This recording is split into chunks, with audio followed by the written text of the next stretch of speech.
पचा तैबे भैया शिवाजी के गुरु न बनाई बता बड़ी पचा तैबे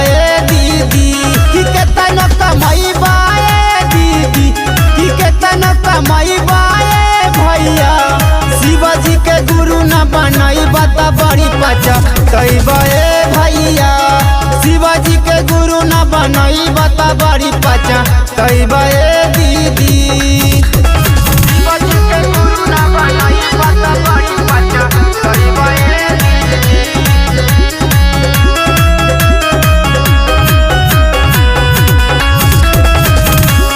शिवाजी के गुरु न बनाई बता बड़ी पचा तैबे